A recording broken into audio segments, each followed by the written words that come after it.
Alright, in this video, pag-uusapan natin paano ba magbayad ng subscription dito kay Seacrest. So, from your dashboard, click mo tong 3 lines sa taas, sa left corner, and then hanapin mo tong shop. Pagkapili mo ng shop, scroll up mo lang, and then piliin mo tong view product. Sa subscription, And then, pagkapunta mo dito sa section na to, pili tayo ng product. So, ang napili ko, lotion, and then click buy now. Sa shipping information naman, dito sa delivery method, piliin mo tong for delivery. And then, piliin mo tong Ninja Van. Tapos, ilagay mo yung address, complete address. Yan. And then, province, state,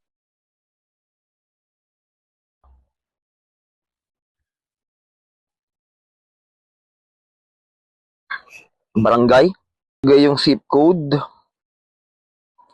and then, piliin tong QRPH. No, dalawa kasi yung payment method natin, wala na yung GCash. So, lalabas dyan yung computation.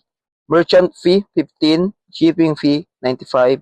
Subtotal, 498. And yung total is 608. No, make sure na meron tayong 608 sa GCash. So, confirm.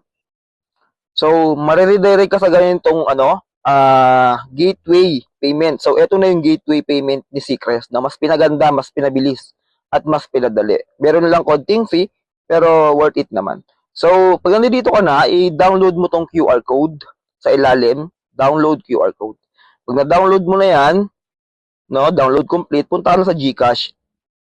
Sa home ka na, itong pinakailalim, itong QR, piliin mo tong QR. Tapos, upload mo yung QR. Pag-upload mo yan, piliin mo tong dinownload mo. Tapos, ayan na, pay 608. Kaya, okay lang. So, hindi mo na kailangan i-download tong resibo. Hindi mo na kailangan download kasi sayang yan sa MB. Huwag mo na i-download. And then, balik ka na dun sa may account mo. I-refresh mo lang. Pag-refresh mo nyan, automatic na bayad ka na. No? Ganun lang kabilis. Automatic na po yan. And then, yung subscription mo is automatic na rin na, ayun, kung makikita mo, December 21 na. No? So, yun lang. Good luck and God bless.